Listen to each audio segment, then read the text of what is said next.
রিজিকের মালিক কে? আপনাকে আল্লাহ পাক যতটুকু রিজিক দিয়েছেন তাকদিরে লেখা আছে না?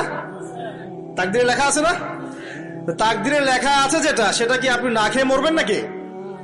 যদি আপনার তাকদিরে থাকে যে আপনি 50 বছর বাঁচবেন, আর 50 বছরে আপনি 500 মণ চাল খাবেন, কথার কথা, ওই চালের এক দানা বাকি থাকতে আপনি মরবেন?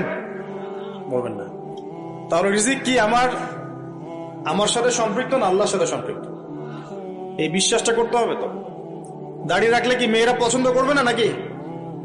বলেছে যে বিয়ে করবো না দাড়ি রাখলে, এমন কথা বলেছে? যদি কোনো মেয়ে এরকম কথা বলে, ওই মেয়েকে বিয়েই করার দরকার নেই আপনার। যদি কোনো মেয়ে আপনাকে বলে যে দাড়ি রাখলে ভালো লাগে না, শেভ করতে হবে, না হলে বিয়ে হবে না, বিয়ে করবো না, ওই মেয়েকে বিয়ে না করাই উচিত আপনার। ওর তো মানে আপনাকে বিয়ে করার যোগ্যতাই হয়নি, ওর তো যোগ্যতাই হয়নি আপনাকে বিয়ে করার। সে তো দাড়ি নিয়ে প্রশ্ন তুলছে।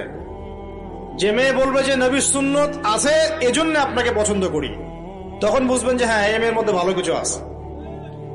যেই মেয়ে দেখবে যে আপনি নামাজি কিনা, যেই মেয়ে দেখবে আপনি নামাজি কিনা, দাঁড়িয়ে আছে কিনা, ইমানদার কিনা, দিনের জন্য কিছু করেন কিনা, হালাল খান কিনা, ওই মেয়ে ইনশাল্লাহ আপনার ঘরে শান্তি দিবে। আর যেই মেয়ে আপনাকে দেখবে আপনার কত বড় সম্পত্তি, কতটা বড় জমি, কত বড় চাকরি, সুদ খান কিনা ওর কোনো আসা যায় না, টাকা হইলেই হইল, এগুলোকে ঘরে ঢুকালে অশান্তি অশান্তি। কি চাচ্ছেন, শান্তি না অশান্তি? নবী সাল্লাল্লাহু আলাইহি ওয়াসাল্লাম বলেছেন, দিনদারিতা দেখে মেয়েদেরকে বিয়ে করো। কি দেখে? একই বিষয় ছেলেদের জন্য মেয়েদের জন্য সেম। ছেলে দেখতে হবে দিনদার কিনা, মেয়ে দেখতে হবে দিনদার কিনা, পর্দা করে কিনা, দিনদারিতা আছে কিনা। দুনিয়ার এই ছোটখাটো বিষয় যদি দেখেন, তুচ্ছ বিষয়গুলো, একদিন না একদিন আপনি পস্তাবেন কিন্তু।